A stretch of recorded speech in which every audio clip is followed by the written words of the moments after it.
warahmatullahi wabarakatuh. Salam sejahtera untuk kita semua. Mudah-mudahan kita dilimpahkan kesehatan supaya kita bisa menyimak video kita kali ini yang akan membahas tentang penyusunan kertas kerja dengan bentuk 10 kolom. Di mana bentuk 10 kolom formatnya seperti ini. Ada neraca saldo, penyesuaian, data disesuaikan, rugi laba, dan neraca. Untuk penyusunan kertas kerja itu datanya tetap diambil dari JP dan soalnya itu sendiri. Soalnya itu adalah ini. Tetap soalnya itu adalah kantor akuntan publik Dotrandes Hendro dan rekan. Ini soalnya.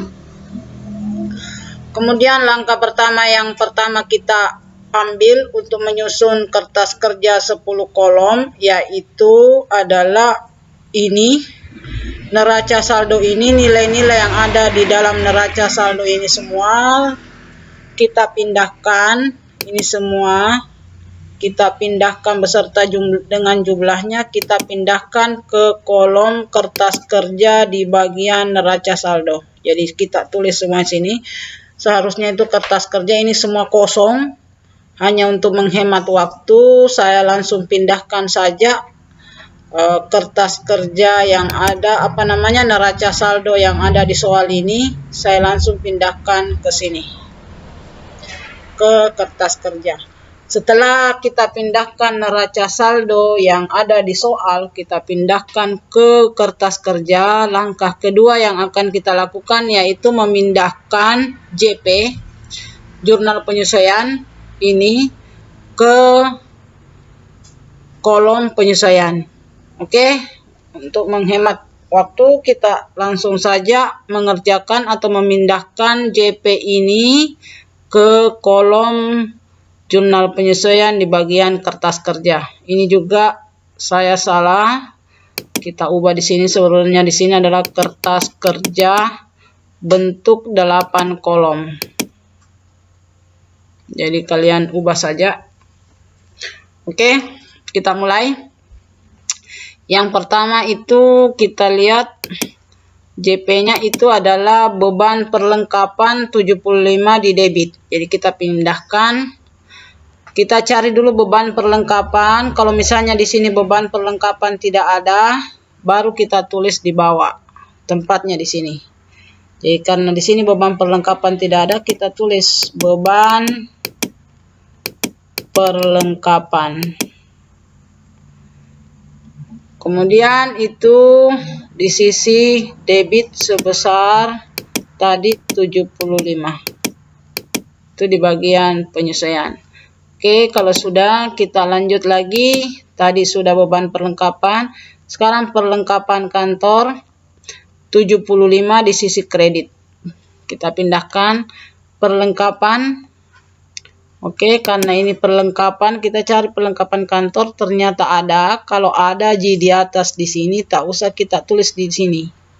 Karena sudah ada, kita tulis saja di bagian kredit di sini. Itu 75. Oke, sudah kita pindahkan, kita pindah lagi ke transaksi tanggal selanjutnya itu beban penyusutan peralatan 200.000 di sisi debit. Oke, kita pindahkan beban penyusutan peralatan. Kita cari dulu di sini beban penyusutan peralatan. Ternyata tidak ada. Kalau tidak ada, kita tulis lagi beban penyusutan peralatan. Itu di sisi debit sebesar 200.000. Oke, kalau sudah, kita pindahkan lagi yang lain. Ini akumulasi penyusutan peralatan itu sebesar 200.000 di kredit. Oke, kita pindahkan lagi. Akumulasi kita cari di sini, akumulasi penyusutan peralatan, ternyata ada ini. Kalau ada, tak usah ditambahkan di sini. Kita langsung saja tulis di bagian kredit tadi di sini itu sebesar 200.000. Oke, lanjut lagi. Tanggal selanjutnya itu beban sewa. Beban sewa itu di debit 1.600.000. Kita pindahkan. Beban sewa kita cari dulu. Beban sewa ternyata tidak ada. Kalau tidak ada kita tambahkan lagi. Beban sewa sebesar di sisi debit sebesar 1.600.000. Oke, kita pindah lagi. Sewa dibayar di muka itu di kredit 1.600.000. Kita pindahkan. Sewa dibayar di muka kita cari di sini. Sewa dibayar di muka ternyata ada. Kalau ada tak usah ditambahkan di bawah.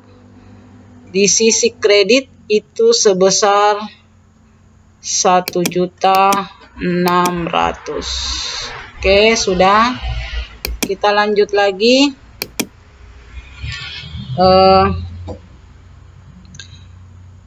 Beban sewa sebesar 300.000 di debit. Kita pindahkan beban sewa.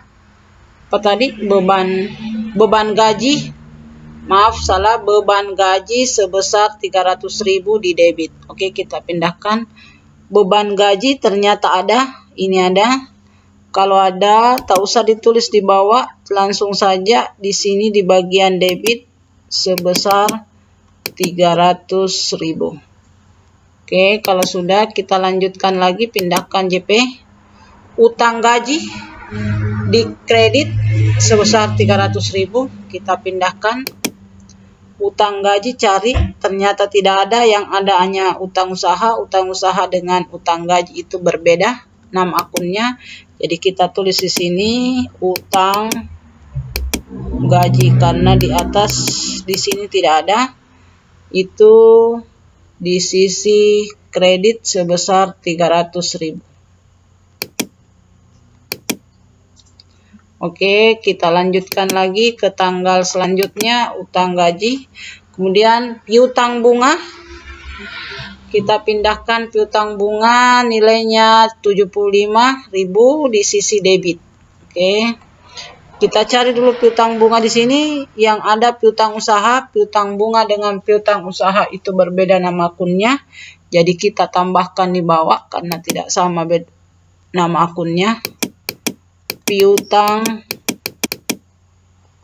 bunga itu nilainya di sisi debit sebesar 75. Oke, kita lanjut lagi. Pindahkan JP. Pendapatan bunga sebesar 75 di sisi kredit. Oke, kita pindahkan. Kita cari dulu lagi pendapatan bunga. Yang ada itu adalah pendapatan jasa. Pendapatan bunga dengan pendapatan jasa juga berbeda nama akunnya. Berarti kalau begitu kita buka di bawah lagi karena tidak sama nama akunnya. Kita tulis pendapatan bunga itu nilainya 75 di sisi kredit 75. Oke, kalau sudah kita lihat apakah JP-nya sudah dipindahkan semua. Sudah selesai dipindahkan. Kalau sudah selesai dipindahkan JP-nya, kita jumlahkan nilai JP-nya tadi ini yang berada di debit maupun di kredit itu jumlahnya. Sini jumlahnya sebesar 2.250.000. Di sini juga sama 2.250.000. Itu harus sama jumlahnya. Kemudian untuk mengisi neraca saldo disesuaikan, caranya kita pindahkan semua ini ke sini. Tapi neraca saldo ini disesuaikan dengan penyesuaiannya. Kalau ada penyesuaiannya, kalau tidak ya tidak ada, langsung saja pindahkan. Caranya ini kas. Karena tidak ada di data penyesuaiannya, kita langsung pindahkan saja. Tetap dia neraca saldo disesuaikan. Artinya ini neraca saldo belum disesuaikan. Ini ada penyesuaiannya, ada data penyesuaiannya. Inilah neraca saldo yang sudah disesuaikan. Nah, kebetulan kita pindahkan semua ini. Akun-akun semua ini kita pindahkan ke neraca saldo disesuaikan. Misalnya ini kas kita pindahkan, ternyata di penyesuaiannya tidak ada, berarti tetap kita tulis 15.000.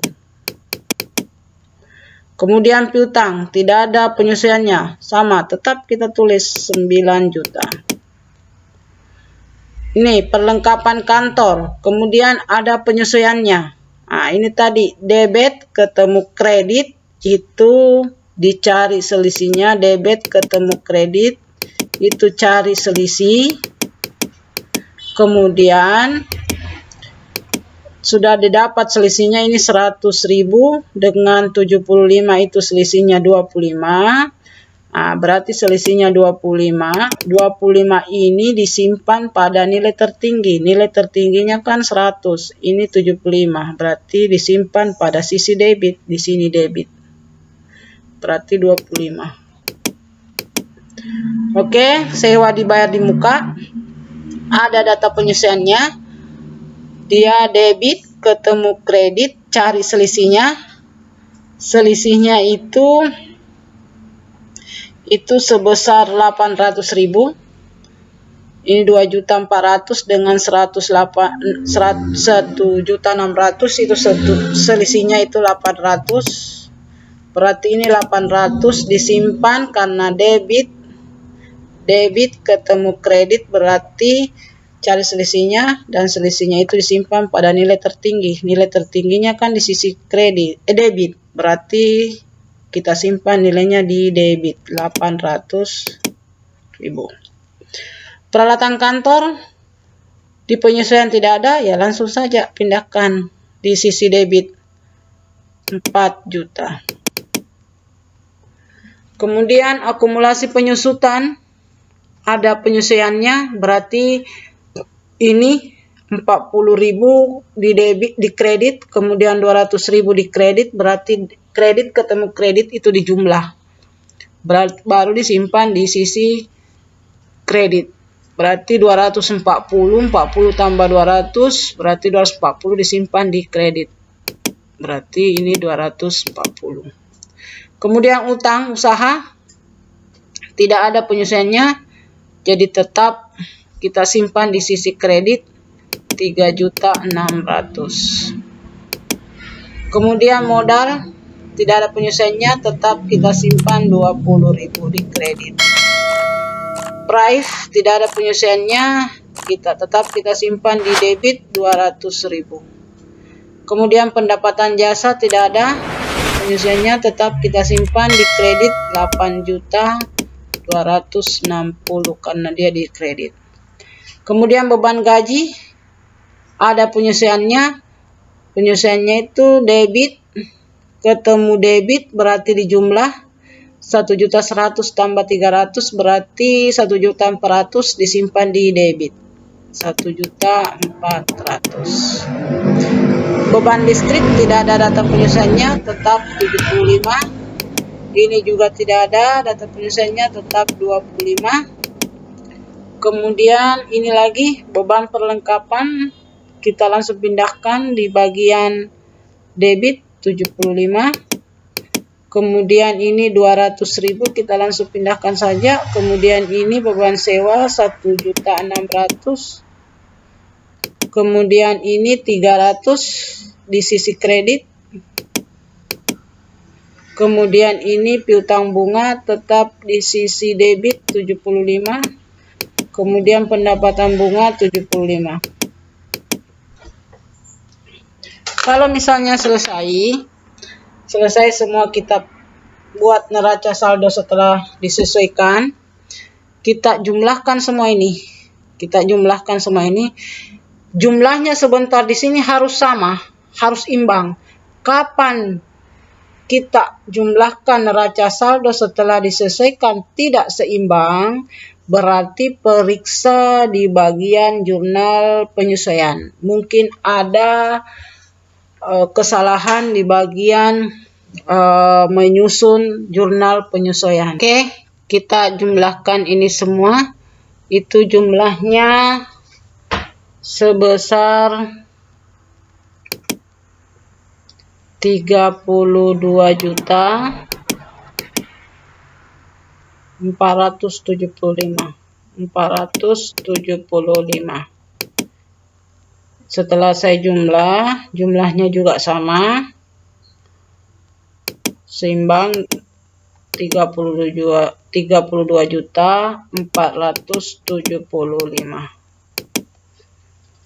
Oke, setelah itu, setelah seimbang, kapan di sini tidak seimbang, berarti kita tidak bisa melanjutkan menyusun rugi laba dengan neraca.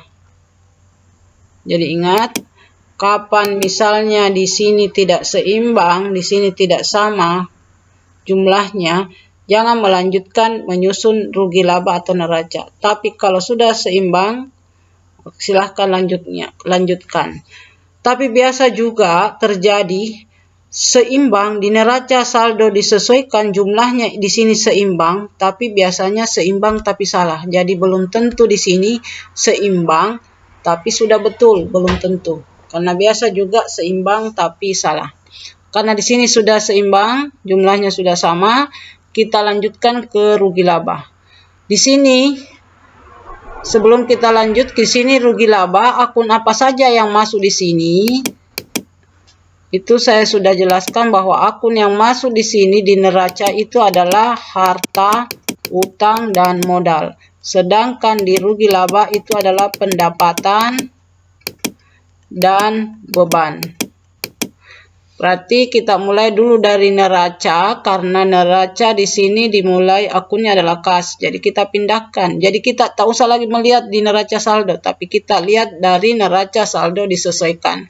Jadi jangan pada saat memindahkan ke rugi laba dan neraca, jangan melihat jumlah yang ada di neraca saldo, tapi lihatlah, pindahkanlah jumlah yang ada di neraca saldo disesuaikan. Oke, kita lanjutkan. Yang pertama kas kita pindahkan itu di jumlahnya 15.000 di sisi debit. Jadi kita kasih masuk di sini. Kita masukkan 15.000. Oke, kemudian piutang debit 9 juta.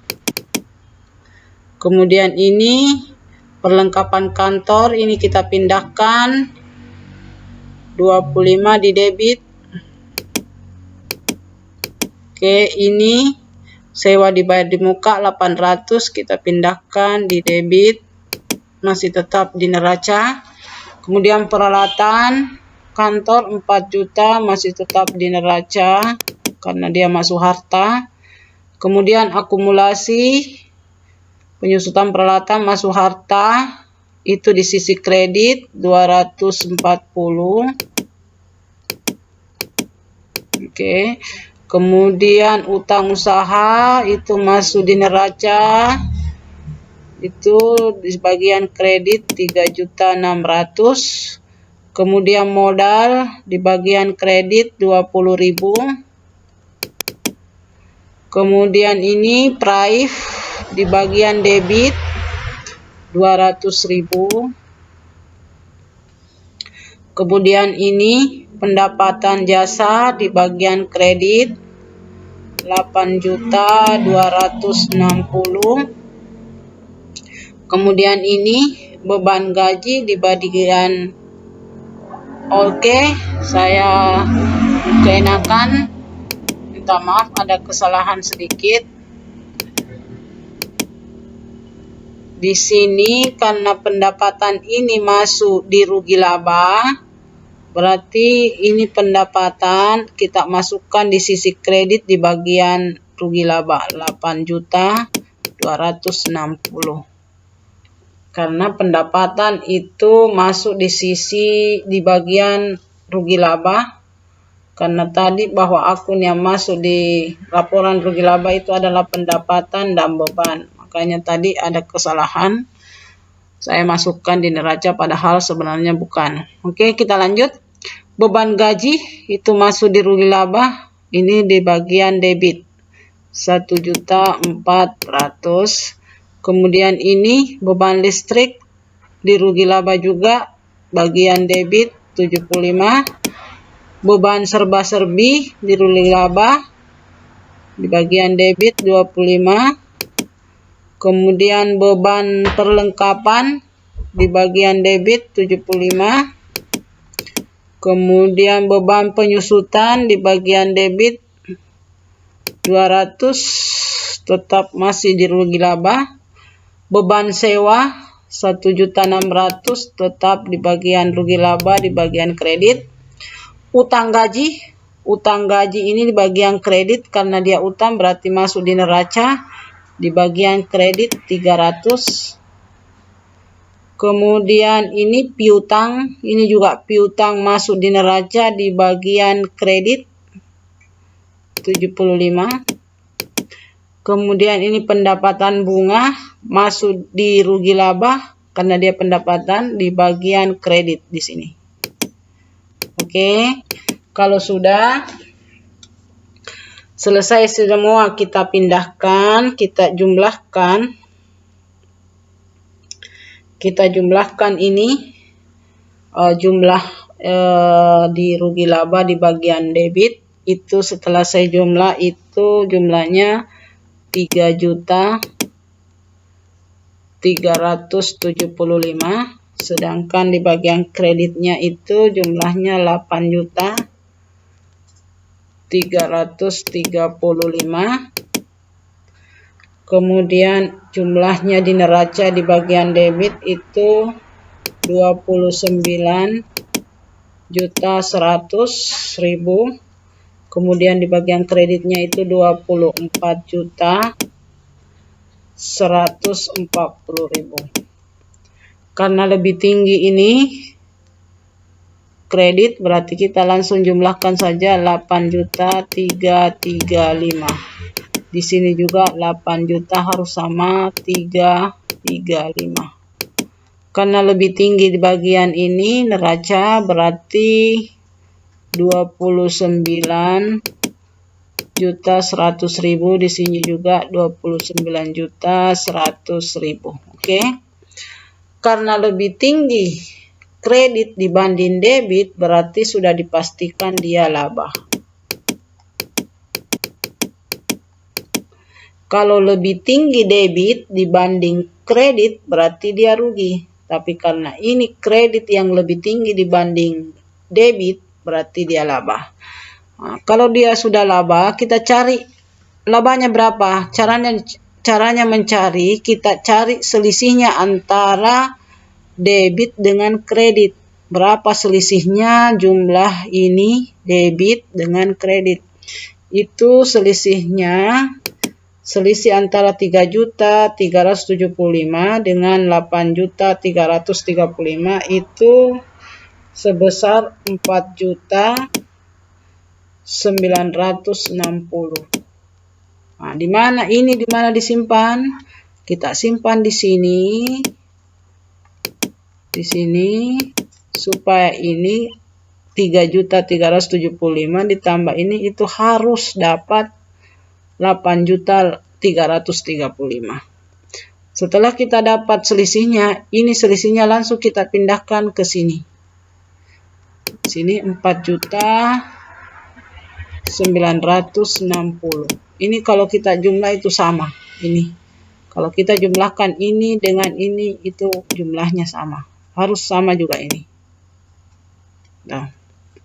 Kalau dia berada di sini selisihnya berarti dia laba, tapi kalau dia berada di sini selisihnya berarti dia rugi.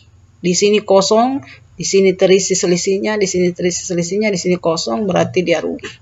Kapan dia terisi di sini? Jika lebih tinggi jumlah debitnya dibanding kreditnya. Kalau lebih tinggi di sini dibanding kredit berarti selisihnya tersimpan di sini. Dengan di sini. Oke?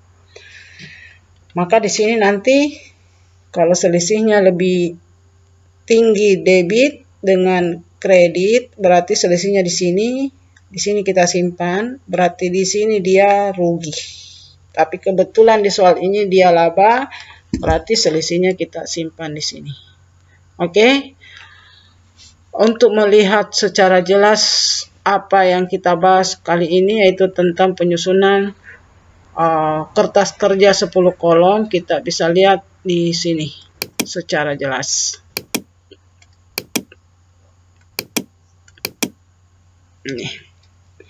Ini adalah tampilan bentuk kertas kerja dengan 10 kolom. Ingat, ini tetap ditulis, jangan lupa setiap menyusun laporan keuangan, laporan itu harus ada kopnya. Inilah kertas kerja dengan bentuk 10 kolom. Oke, sebelum saya akhiri video ini, saya akan tampilkan kata-kata bijak kita kali ini, yaitu kita lihat ini adalah kata-kata bijak kita pada video ini.